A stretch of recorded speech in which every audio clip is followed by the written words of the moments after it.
toutes et à tous à cette masterclass sur la société de gestion du futur. Je suis ravie d'être avec vous pour parler justement de l'avenir de la société de gestion. Donc qui je suis déjà? Je suis Maud Richter, je suis en charge de l'accélération digitale au sein de la direction fonds de fonds de BPI France Investissement. Alors du coup un peu plus sur moi, j'ai commencé à travailler je travaille 6 ans dans l'audit, donc j'ai démarré en cabinet chez EY dans l'asset management et ensuite je suis partie dans le groupe Swiss Life, donc j'étais sur le périmètre assurance et la société de gestion Swiss Life Asset Managers. Et il y a 4 ans, j'ai rejoint BPI France au sein de la direction digitale en tant que responsable des opérations sur l'activité des prêts en ligne. Donc c'était une plateforme de souscription 100% en ligne pour les TPE et PME françaises pour accéder à des prêts. Et du coup, depuis cette année, toujours chez BPI France et avec ma casquette digitale, j'ai rejoint la direction du fonds de fonds, donc à BPI France Investissement. J'ai un petit peu deux périmètres. Il y a une partie qui est sur la démocratisation du capital investissement via la plateforme digitale, donc la digitalisation du capital investissement, avec notamment Gorka qui arrive. Bienvenue. Et donc, c'est notamment du coup toute la plateformisation en fait, du canal de distribution digital de la gamme de fonds BPI France Entreprises. Et puis, du coup, la deuxième casquette, on va dire que j'ai, c'est sur la transformation digitale du métier fonds de fonds. Et donc, ça va être pleinement le thème de la masterclass de ce jour sur la société de gestion du futur, parce que c'est un vrai enjeu dans la transformation du métier de se dire c'est quoi la société de gestion BPI France dans le futur. Et le digital chez BPI France, très rapidement, c'est pas nouveau, c'est vraiment dans l'ADN de la maison. La direction du digital, c'est un peu plus de 60 personnes, dont 12 sont des pilotes digitaux. Et donc des pilotes vraiment dédiés à la transformation des métiers, dont je fais partie. Et plus précisément, au sein du fonds de fonds, on est 2 personnes, donc avec Thomas Rocher, mais au sein du coup on va dire l'investissement en direct, il y a également Thomas Prudhomme. Et donc on est dédié aussi à cette transformation et à cette digitalisation du métier. Donc c'est un message très fort de dire que du coup nous chez BPI France on y croit et on y va. Et c'est du coup tout le sujet d'aujourd'hui et de vous parler un petit peu de l'accélération qu'on va prendre pour devenir cette société de gestion du futur. Alors moi, j'ai pas prévu de slide à vous partager, j'ai pas fait de support. Je vais plutôt un peu vous raconter une histoire, un peu le manifeste de BPI France. En fait, le manifeste plutôt de la société de gestion du futur à travers les yeux de BPI France. Alors si on revient un petit peu en arrière, on va dire il y a plusieurs années, finalement les collaborateurs, ils faisaient un peu tout seuls. Puis petit à petit, ils se sont rendus compte qu'ils passaient beaucoup de temps à faire des tâches sans valeur ajoutée. On a amené un petit peu d'automatisation, un peu d'outillage. Et puis, il y a eu le Covid. Et le Covid, du coup, ça a accéléré pas mal de choses. Notamment, en fait, l'accès à distance aux personnes, mais aussi, surtout, l'accès à la donnée. En fait, on s'est rendu compte, un exemple très précis, par exemple, je pense qu'avant Covid, il y avait encore beaucoup d'activités qui étaient un peu sur papier, par exemple. Et confinement oblige, on ne peut plus accéder à des dossiers en physique dans un bureau qui est situé en plus à plus d'1 kilomètre de sa résidence. Donc, il y a eu un peu l'accélération de la dématérialisation, finalement, mais qui était déjà un petit peu amorcée avant, mais ça allait encore beaucoup plus vite. Et puis finalement, c'est aussi de se dire que en gros, la donnée, elle est assez clé. Et comment est-ce qu'on fait pour y accéder par tout le monde, quand on veut et d'où on veut. Et donc la donnée, ça va vraiment être un peu l'élément clé aussi de cette session aujourd'hui. Société de gestion de futur, en fait, elle est intimement liée à ce que comment la société, elle va traiter sa donnée, comment est-ce qu'elle va l'exploiter. Alors, chez BPI France, on n'est pas on débute pas tout juste, on a déjà amorcé des choses, c'est pour ça que je parle plus d'accélération, parce qu'on a déjà démarré. Je pense que comme, je sais pas tout le monde qui vient d'où, mais globalement, si les sociétés de gestion comme nous et sur la place ont toutes déjà un CRM, on a toutes commencé déjà à s'outiller sur le suivi de notre portefeuille, sur notre deal flow, etc. Mais du coup, on va justement aller un petit peu plus loin dans cette accélération. Et donc, il y a 2 enjeux un peu identifiés autour de la donnée. Comment est-ce que justement on collecte cette donnée et comment est-ce qu'on l'exploite? La collecte de la donnée, du coup, ça va nécessiter justement d'aller un peu chercher cette donnée de manière automatisée. Un autre exemple justement un peu autour de la documentation, aujourd'hui si on veut accéder à une info, bah, en fait on a tous une GED, on va chercher le document, on va l'ouvrir, on va le lire, parfois du coup il y a beaucoup de pages, on va chercher cette info, même là où les infos, on va les sortir pour les mettre après dans le support dont on a besoin et l'exploiter. Bah, demain ce qu'on veut c'est qu'en fait on n'ait plus du tout à faire tout ça, en fait cette donnée on l'a en lecture directe et on a celle qu'on veut. Et donc pour faire ça, on est obligé d'utiliser la technologie. L'humain, en fait, c'est pas qu'il n'est pas capable de le faire, mais c'est juste que ça prendra beaucoup de temps. C'est source de risques d'erreur aussi. Et la technologie, en tout cas les nouvelles technologies et l'IA notamment, ont cette capacité et cette facilité justement à pouvoir exploiter en fait un volume massif en fait, de données, à pouvoir les extraire et à les restituer. Alors j'invente rien, hein, finalement, j'ai envie de dire, on le sait tous. Mais c'est le fait de se dire que en fait, c'est un petit peu c'est ça qu'il va falloir faire. La collecte de la donnée, en fait, après, une fois qu'on a finalement utilisé un petit peu, après il y a toute la recherche, quelle technologie on utilise, etc., comment on fait, etc., il y a l'exploitation de cette donnée. Et là, en fait, pour exploiter correctement cette donnée, il va falloir que justement elle soit restituée selon un attendu tel qu'on le veut, tel qu'on l'imagine. Et là, du coup, autant avant sur la collecte où la technologie était assez indispensable, là c'est plutôt l'humain qui devient indispensable. L'un ne va pas sans l'autre. Parce qu'en fin de compte, la donnée, une fois qu'on va la collecter, qu'elle va ressortir, il faut contrôler sa qualité. Et donc, en fait, il va falloir regarder ce qui est le rendu. Il va falloir corriger, il va falloir expliquer, il va falloir entraîner, refaire, recontrôler, recorriger, etc. Et le message derrière, en fait, c'est de dire qu'il y a vraiment un binôme tech plus humain dans la première étape de transformation digitale de la société de gestion. Et par contre, ça va demander du temps. Autant la technologie, elle va pouvoir faire des actions en fait, de manière très rapide, autant je ne dis pas que le collaborateur humain ne pourra pas le faire de manière très rapide, mais il va y avoir un vrai temps passé justement à vérifier que ce qui ressort correspond à l'attendu. Et donc, ça ne va pas se faire du jour au lendemain. Donc, il y a un investissement sur le temps dont il faut avoir confiance. Mais c'est un premier apprentissage, en tout cas pour la technologie, sur notre portefeuille. On lui fait justement connaître tout ce qui va être en fait, justement autour de la performance. On va lui faire comprendre les indicateurs, en fait, tout ce qui fonctionne bien, ce qui fonctionne moins bien. Alors après, on peut aussi enrichir la collecte de la donnée à partir de données externes. Il y a aujourd'hui, en fait, finalement, plein de data brokers qui existent sur la place et qui vont pouvoir justement apporter des éléments supplémentaires, des données supplémentaires. La société de gestion du futur, elle est ouverte, elle est connectée. Donc elle va effectivement capitaliser sur sa donnée interne, mais elle va également en fait aller s'enrichir aussi de ce qu'il y a du coup dans son écosystème. Ça demande aussi pareil un contrôle sur la qualité. On a moins la main en tout cas si on s'appuie justement sur des sources de données tiers. Et du coup ça va aussi demander de travailler justement toujours avec la technologie pour créer des règles de priorisation de cette donnée, de priorisation de sources de données, etc. Une fois qu'on a tout ça, finalement, la société de gestion du futur, elle a fait déjà un premier travail justement sur cette collecte, sur cette exploitation. Elle a sa base de données. Et donc derrière, elle va pouvoir justement exploiter.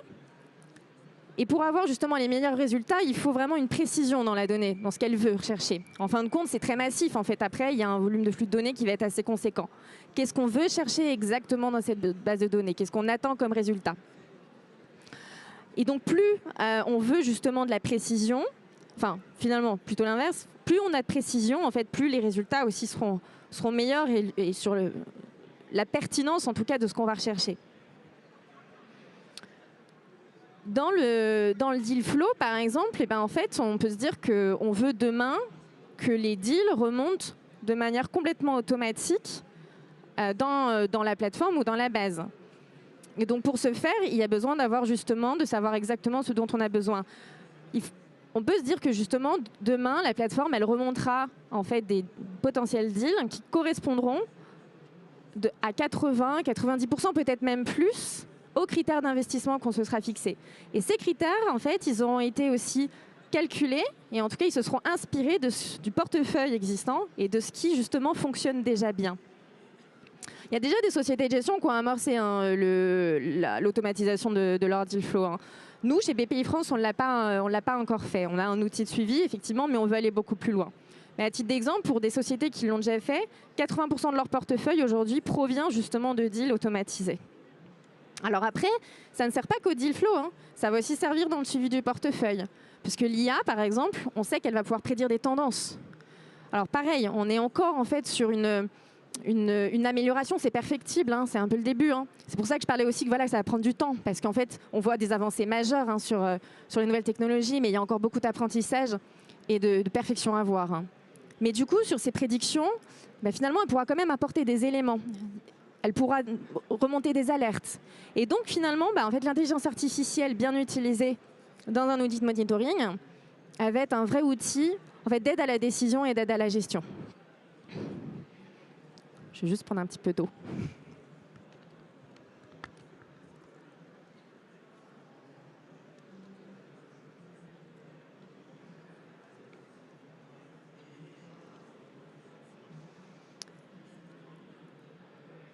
Alors, justement, pour qu'on parlait de précision de données, si on sait ce qu'on veut chercher, bah, ça a un impact justement pour les entrepreneurs aussi. Comment est-ce que moi, entrepreneur, si maintenant je me confronte en fait à des sociétés de gestion qui vont être ultra digitalisées, je fais en sorte de remonter justement dans les machines. Enfin, en tout cas de remonter dans leur système, d'être sélectionné justement par leurs outils. On remarque que justement les fonds, ils sont de plus en plus sectoriels. Et donc du coup, les entreprises qui vont vouloir justement lever, elles vont devoir en fait ouvrir leurs données, en tout cas se rendre visibles de manière justement à correspondre au maximum au match que les outils vont aller chercher justement dans la recherche de deal. Et du coup, alors ça va demander en fait aussi, ça va demander un changement en tout cas de la part des entrepreneurs justement sur cette manière de, en fait ils sont déjà dans la construction en fait de leur activité. Et du coup, comment est-ce que je fais en sorte de pouvoir en fait travailler ma donnée pour que justement celle-ci soit accessible et exploitable? Puis par ailleurs, les investisseurs, ils vont sûrement être aussi de plus en plus exigeants. Une société de gestion qui va être vraiment de plus en plus digitalisée, elle va vouloir aller capter de la donnée selon son format et selon ses envies. On va sortir du schéma classique de se dire qu'on s'envoie des reportings par mail ou qu'on se dépose des choses sur des plateformes avec des logins personnalisés. L'idée, c'est qu'on va, d'une certaine manière, peut-être aller... Alors c'est un petit peu... c'est peut-être un petit peu ambitieux ce que je dis, mais se servir, en fait, en tout cas, on pourra capter la donnée dont on a besoin directement en se passant de tout un formalisme. Et donc ça, forcément, pour les entreprises, ça va demander aussi un peu du changement. C'est là où les sociétés de gestion, elles ont aussi un devoir de les accompagner dans cette transformation digitale. Alors par exemple, pour une start-up, ça va peut-être être plus facile, hein, parce qu'elle a toute son empreinte digitale à créer, hein, finalement, elle peut complètement du coup démarrer. Pour une entreprise un peu plus mature qui a déjà un actif de données, ça peut être un peu plus, ça va demander justement sûrement un peu plus d'investissement et de travail à rendre cet actif du coup à utiliser en tout cas son actif de données comme un atout concurrentiel. Si je prends un exemple justement sur les critères ESG, c'est un peu dans l'air du temps justement, mais je trouve que c'est un bon exemple. En tout cas, au sein de BPI France, nous, c'est quelque chose sur lequel on est très attentif. On est dans une démarche d'investissement responsable. Donc, forcément, dans le cas des due diligence, on regarde les critères ESG. Alors, les investisseurs, tout le monde n'a pas la même sensibilité aux enjeux climatiques et donc dans l'évaluation de ces critères aussi. Donc, il y a un premier travail qui est fait aussi dans la société de gestion du futur, c'est cette capacité justement à essayer de digitaliser aussi ces process d'évaluation. Et donc, par exemple, au sein de BPI France, on a la plateforme ESG Invest, qui va permettre justement de pouvoir poser un premier bilan sur les entreprises et justement à pouvoir un peu harmoniser aussi l'évaluation. Et on va s'appuyer aussi voilà, sur des critères que l'entreprise elle va pouvoir nous fournir. Si on veut aller un peu plus loin aussi dans l'évaluation de ces critères, et bien justement, ça va être de pouvoir à terme bénéficier peut-être de scoring, des scorings climat sur les entreprises. Alors pareil, toujours chez BPI France, hein, mais il y a l'indice de maturité climatique, alors c'est un démarrage, hein, mais je trouve que du coup c'est un bon exemple aussi parce que c'est un indice qui, comme il le dit justement, il mesure la maturité climatique d'une entreprise. En fait, cet indicateur, il va s'appuyer sur plein de données. Il va être voué à être enrichi, parce que là, pareil, du coup, c'est très récent, mais on peut se dire qu'en fin de compte, au fur et à mesure que les données seront de plus en plus accessibles, ben en fait, cet indicateur, il va du coup capter de plus en plus de données et en fait pouvoir scorer de manière encore plus précise et de manière plus pertinente. Au démarrage, en fait, au début d'un deal, avoir cet indicateur, bah, du coup, ça permet déjà d'avoir justement une première vision, un premier état en fait, de là où elle en est la société. Derrière, en plus, on peut définir un plan d'action, etc. Tout au long de la vie de l'investissement, on va pouvoir justement mesurer l'évolution de cet indicateur jusqu'à la sortie. Et en fait, c'est toute la variation, enfin, c'est toute l'évolution de cet indicateur en fait, entre le début et la sortie qui est une vraie valeur ajoutée aussi. Parce que du coup, ça démontre très concrètement, du coup, l'impact, en tout cas la démarche que l'entreprise elle a eue dans le cadre de sa transition. Et en fait, ça valorise à la fois l'entreprise, mais c'est aussi valorisant du coup pour la société de gestion qui, plutôt que justement utiliser tout un tas de reporting très lourds, avoir toute une documentation à exploiter pour réussir en fait à évaluer où en est l'entreprise et comment justement elle en est arrivée et finalement quel bilan elle en fait, et bien à partir de 1 ou en tout cas quelques scorings, on pourra avoir des éléments très factuels sur justement d'où elle est partie et où elle en est arrivée. Et donc ça, c'est très puissant. Donc si on reprend un petit peu de hauteur, la société de gestion du futur, finalement, donc, elle va d'abord du coup travailler sur effectivement constituer sa base de données à partir de l'IA massivement. Avec cette base de données, justement, elle va pouvoir mieux sourcer de manière justement automatique, quasiment en temps réel. Elle va pouvoir mieux suivre, elle va pouvoir mieux prédire. Elle va du coup mieux mesurer avec la définition d'indicateurs qui seront justement calculés à partir de données, un peu des données brutes très concrètes. Et du coup, elle va pouvoir mieux reporter, mais en s'affranchissant justement du formalisme des reportings. Et ça, autant la société de gestion, du coup, c'est très valorisant pour elle, même vis-à-vis du coup de ses participations, ça l'est tout autant aussi vis-à-vis des LPs. Ça va attirer naturellement aussi plus de LPs, puisqu'en fait, derrière, en exploitant correctement cette donnée, la société de gestion, elle a la capacité aussi à pouvoir démontrer la valeur de l'investissement. Il n'y a plus, en fait, aujourd'hui, on sait que de toute façon, il y a la performance financière en priorité, bien évidemment, plus la performance extra-financière. Mais justement, on pourra mesurer très concrètement et de manière très précise la valeur, justement, de cette performance extra-financière. Et donc, c'est très puissant pour la société de gestion. D'autant qu'en plus, par exemple, sur les LPs, on a plus que, enfin, il y a bien évidemment les grands groupes bancaires et assureurs, mais il y a de plus en plus aussi de family office, des business angels qui, à mon sens en tout cas, ont aussi un intérêt, en tout cas, plus de sensibilité, outre à l'aspect financier, justement, à des enjeux un peu sociaux et sociétals. Et la société de gestion du futur, qui a la capacité justement à pouvoir démontrer cette valeur-là, et bien finalement, elle aura un peu réussi son pari.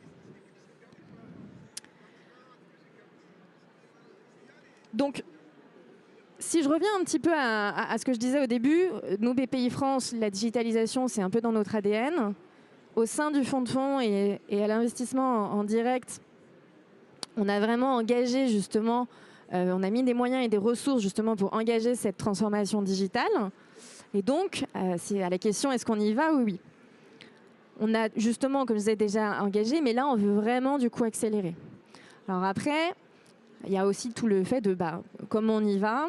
Et donc, ça passe aussi par tout un travail justement de veille, d'analyse, de rencontres, etc. pour trouver en fait effectivement la bonne technologie, la bonne manière justement de construire notre base de données. Qu'est-ce qu'on retire justement de cette base de données et comment est-ce qu'en fait on la met à disposition nos investisseurs pour que derrière eux, ils aient en fait une palette d'outils à disposition et pour qu'ils puissent justement, alors je ne vais pas dire plus performants parce qu'ils le sont déjà, mais en tout cas être encore mieux outillés, en tout cas être encore mieux outillés effectivement dans leur mission au quotidien. En tout cas, et pareil c'est un parti pris aussi, mais une société de gestion, elle n'aurait pas de raison, elle n'a pas de raison de ne pas y aller. C'est vraiment une perte d'opportunité de ne pas justement se lancer un petit peu dans cette course à la digitalisation, ou en tout cas d'être data-centric. Parce que c'est finalement un peu ça, c'est qu'aujourd'hui, on le veuille ou non, c'est que tout va tourner autour de ça. Parce qu'en fin de compte, la donnée, elle renferme tellement d'informations derrière. Après, c'est toute la lecture qu'on en fait.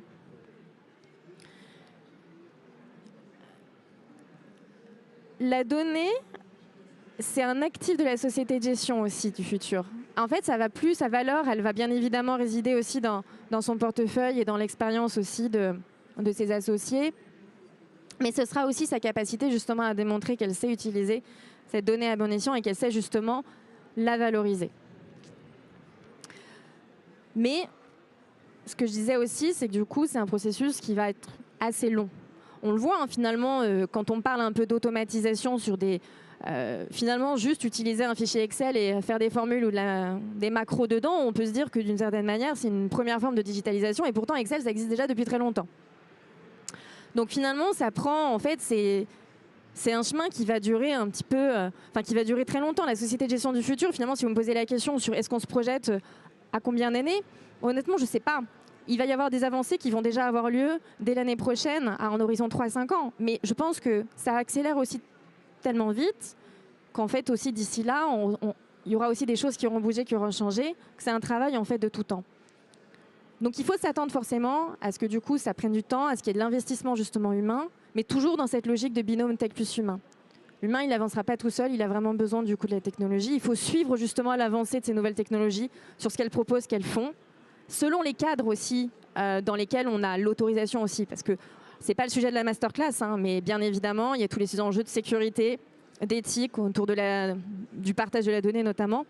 Donc ce seront des enjeux auxquels on devra aussi faire face et auxquels, du coup, les régulateurs aussi devront nous accompagner justement pour pouvoir utiliser, en tout cas pouvoir l'utiliser dans un but effectivement de performance et pour faire grandir en fait un peu les sociétés de gestion. Donc ça va prendre un peu de temps, mais il y a des choses qui peuvent quand même déjà démarrer tout de suite. Sur les nouvelles technologies, sur l'IA, on va dire déjà depuis ChatGPT, il y a déjà eu beaucoup de choses de faites. Il y a des solutions aujourd'hui qui existent sur le marché, qui ont déjà fait leurs preuves, qui proposent des solutions. En fait, ça va effectivement après dépendre de chaque société de gestion, mais qui en fait du coup déjà peuvent aussi apporter des premiers travaux, en tout cas qui peuvent déjà engager des premières démarches.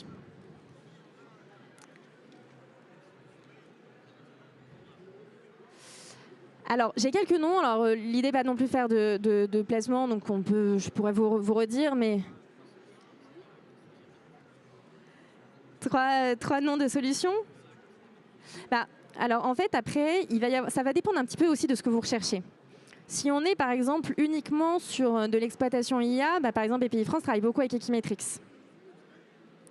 Après, si on veut aller sur...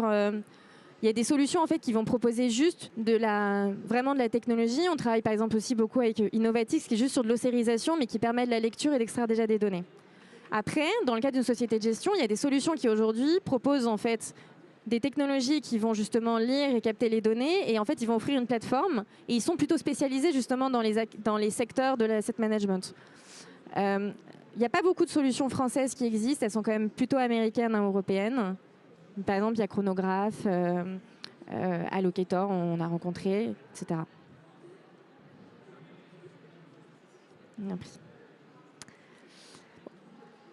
Votre question tombait à pic, entre guillemets, parce que justement, j'allais clôturer mon monologue. L'idée est justement de pouvoir aussi, après, interagir. Si vous avez des questions, n'hésitez pas. En tout cas, si on doit justement un peu conclure et résumer, la société de gestion du futur, elle est tournée autour de sa donnée. Et après, c'est l'exploitation de cette donnée sous toutes ses formes et dans tous les cycles d'investissement. On n'a peut-être pas forcément besoin, la société de gestion du futur, dans l'image idéale, en fait, elle est full automatisée, hyper digitalisée du début à la fin. En fait, après, ça va aussi être propre aux stratégies de chacune, de se dire, voilà, là où en fait, on considère que du coup, il y a un vrai besoin et c'est justement là où la technologie peut apporter beaucoup. Merci pour votre présence, merci pour votre attention. Et si vous avez des questions, écoutez, je suis à disposition. Merci.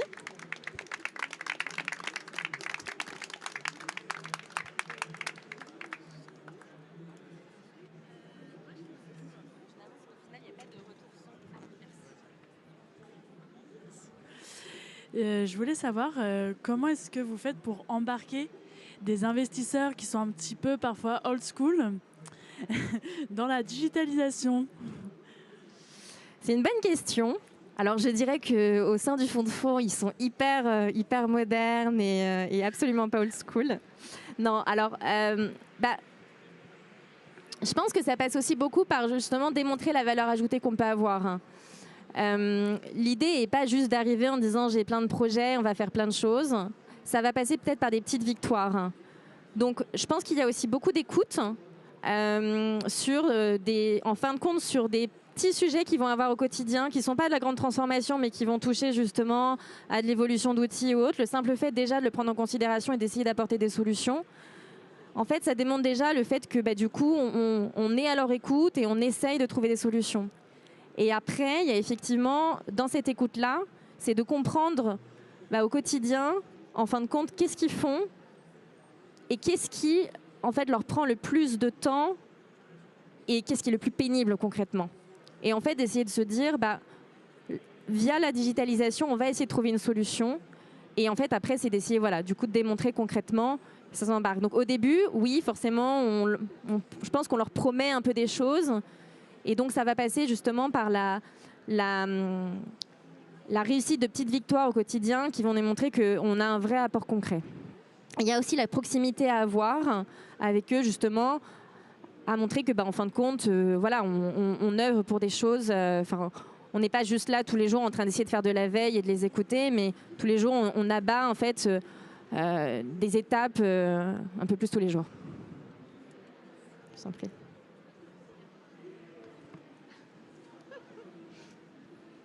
Alors, quels sont les métiers ou les process qui devraient être le plus impactés dans les prochaines années, et pas ceux qu'on a déjà fait, mais que tu vois dans les prochaines années par la digitalisation? Hors investissement? Dans la société de gestion. Dans la société de gestion. Si tu peux illustrer avec un ou deux cas où tu vois que ça va avoir vraiment un impact dans les process et dans les postes actuels. En termes de gains de productivité aussi ou de... Merci.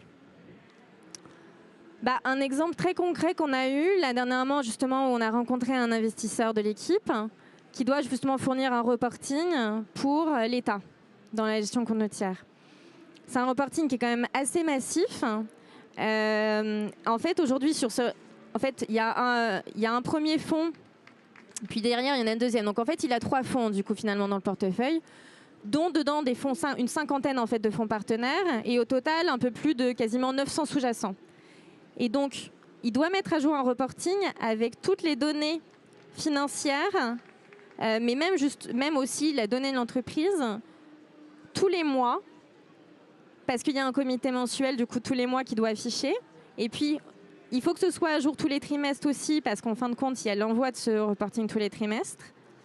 Et tout ça, il fait à la main. Donc, il ouvre chaque rapport de gestion, il va récupérer les informations, il les rend dans son fichier Excel. Et puis ensuite, après, il faut faire un contrôle aussi de second niveau pour être sûr qu'il n'y a pas eu d'erreur de frappe, etc. Et puis ça, c'est tous les mois, du coup, à présenter. Donc en fait, il le fait au fil de l'eau, parce qu'en plus, les rapports de gestion, ils sont trimestriels, mais forcément, d'une société de gestion à une autre, on ne les reçoit pas tous en même temps.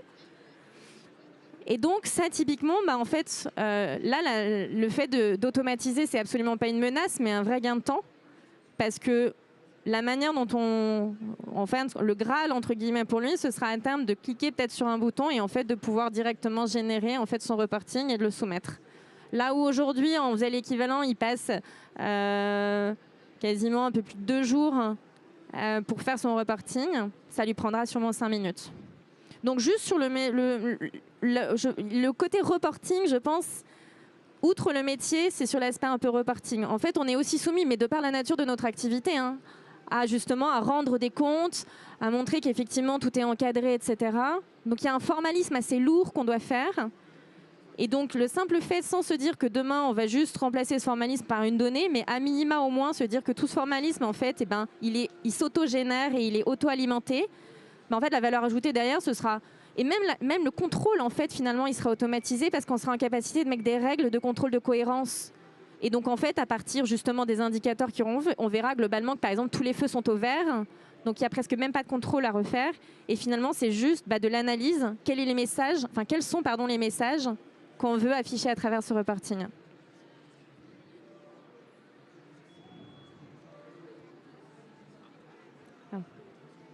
Ouais, j'ai encore une question Avec plaisir. qui rebondit avec celle de mon voisin. Est-ce que vous avez fait une étude ou est-ce que vous prévoyez de le faire pour identifier finalement comment l'IA, et notamment l'IA générative, va générer de la productivité pour les grandes fonctions au sein des sociétés de gestion?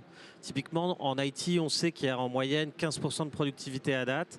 Parfois, on parle même de 30%. Est-ce qu'on a des pourcentages aussi significatifs pour des salariés de fonds d'investissement? C'est une très bonne question. En toute transparence, non, on n'a pas fait d'études, on n'a pas de données. Mais ce sera justement tout l'intérêt de pouvoir le faire. On est encore un peu dans une phase exploratoire aujourd'hui. Justement, c'est pour ça que je disais, on rencontre effectivement des solutions. On est encore dans une phase exploratoire. Mais tout l'intérêt de démontrer aussi auprès de notre gouvernance le fait justement de mener ces travaux, on sera obligé justement de factualiser en fait la valeur ajoutée. Et donc ça passera justement effectivement par des gains de temps. Mais aujourd'hui, on ne l'a pas encore fait. Merci Maude. Juste une petite question. L'impact au niveau de la gestion des talents et de la montée en compétences, à la fois en analyse du hall, c'est-à-dire dans les sociétés de gestion, à mon avis, il y a un gros travail, et aussi au sein des entrepreneurs en tant que tels. Avec l'arrivée du coup un peu des nouvelles technologies, Oui. du coup, en fait, les métiers vont un petit peu se transformer. Alors, du coup, je pense qu'au sein des sociétés de gestion, juste sur l'aspect un peu automatisation, en fait, ça va plus être... il ne va pas y avoir vraiment de remplacement, c'est juste qu'en fait, on va libérer plus de temps à valeur ajoutée pour qu'en fait, ils puissent passer plus de temps aussi à justement aller rencontrer des fonds, aller rencontrer des entreprises, à faire de la veille, à s'imprégner aussi en fin de compte des informations dont ils ont besoin pour mener à bien. Donc en fait, on leur libère du temps pour faire mieux, mais dans le sens du meilleur temps, on va dire.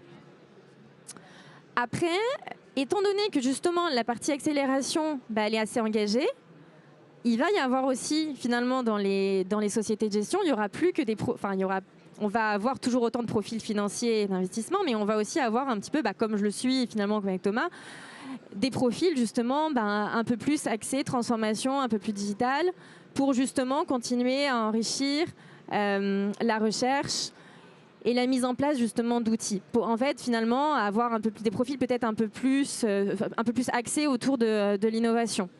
Et en fin de compte, ce ne sera pas forcément des personnes qui auront besoin d'être hyper connaisseurs du secteur d'activité, ce sera juste des profils qui sauront capter là où il y a des axes d'amélioration et comment justement on peut mieux outiller pour aller dégager de l'efficacité, de la performance. Côté entrepreneur, alors autre point dans les sociétés de gestion, alors c'est pas tant sur les talents, mais aussi c'est sur justement à titre personnel aussi, mais c'est sûr effectivement l'accompagnement aussi des startups et des entreprises dans la tech. Et justement aussi le fait d'aller justement en tout cas accompagner du coup des entreprises un peu innovantes qui peuvent aussi du coup servir en fait les intérêts d'autres entreprises. Mais du coup, il va forcément y avoir aussi ce côté où il y a une formation un peu au sujet et à l'écosystème de la tech qui est importante. Et après, côté entrepreneur, je pense que dans leur transformation, elles vont aussi devoir se doter d'équipes un petit peu techniques. Alors après, ça va aussi dépendre de la stratégie de la société. Est-ce que derrière, elle veut complètement internaliser et du coup vraiment en fait embarquer le sujet et du coup elle va mettre justement du budget sur la table pour avoir vraiment sa propre solution, pour avoir sa propre équipe qui va justement vraiment travailler sur son activité? Est-ce qu'elle va justement s'appuyer sur des équipes externes? Mais en fin de compte, après, il y aura toujours le talent pour l'expertise et l'activité de l'entreprise, mais associé justement à des talents justement un peu novateurs qui vont en fait apporter un peu cette complémentarité, à dire aujourd'hui votre business il fonctionne comme ça, mais en fait il pourrait fonctionner encore plus comme ça ou différemment par le biais justement de l'innovation, de l'intelligence artificielle, etc. Je ne sais pas si je réponds à votre question.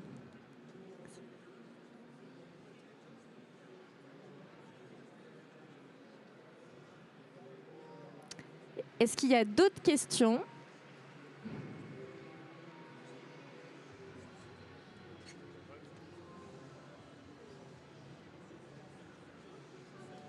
Est-ce que tu ne penses pas que sur le l'impact dans les sociétés de gestion, ça sera surtout sur la gestion du deal flow au départ.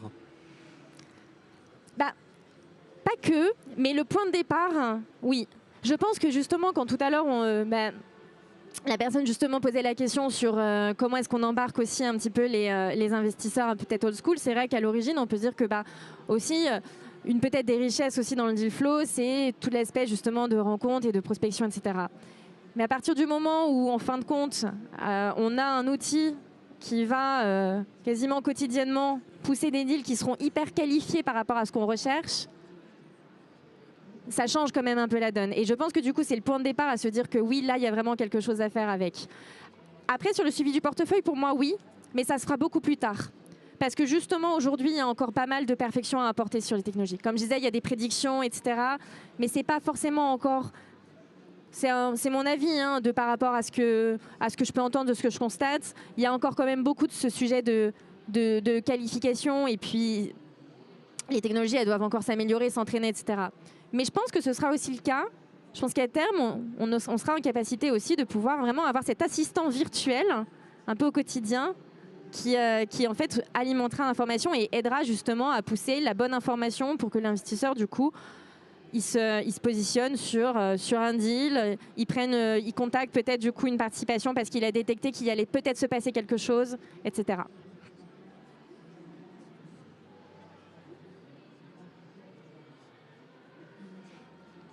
S'il n'y a pas d'autres questions, merci beaucoup. Ah, allez-y.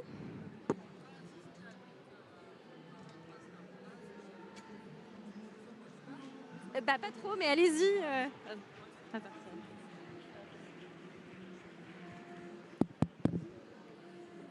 En fait, je n'ai pas assisté à tout votre masterclass, mais je souhaiterais en profiter pour vous poser une question. Qu'est-ce qu'elle va devenir les entreprises individuelles, quel que soit leur, quel que soit le statut, que ce soit d'auto-entrepreneur ou autre, en fait? Si vous parlez des impacts sur les... Bonne question. Je ne sais pas si j'ai vraiment la réponse. Ça va dépendre, je pense, de sa capacité à s'adapter à son écosystème. En fonction de son secteur d'activité, en fonction de sa taille et en fonction des changements justement auxquels elle va faire face, qu'on soit justement sur peut-être plus de concurrence, sur justement de l'accélération digitale, sur de la réglementation, en fonction on va dire, de ces peut-être un peu points noirs ou en tout cas de ces enjeux, sa capacité justement à s'adapter pour pouvoir justement ne pas se faire noyer. Et vous pensez qu'il y aura plus une croissance ou plutôt une diminution par rapport à votre pour les impacts pour les entreprises d'innovation, bien sûr? Je l'espère. En fait, du coup, justement, le sujet...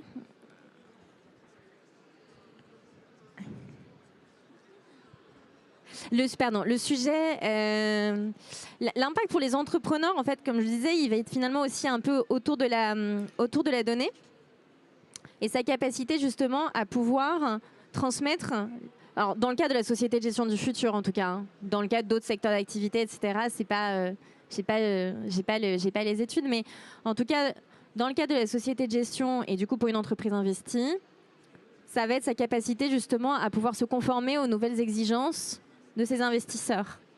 Et donc, comme je le disais, aujourd'hui, en fait, la société de gestion du futur qui va être ultra digitalisée, en tout cas ultra automatisée.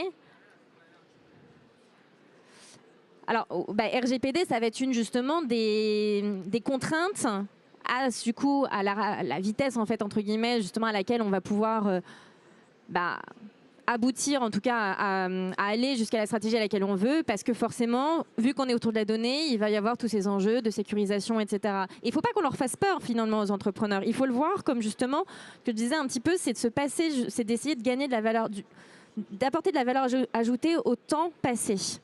Donc finalement, d'une entreprise investie sur, on va apporter les fonds pour développer son activité, la faire croître, mais si on lui en demande tout autant pour fournir justement tout un tas d'informations, etc.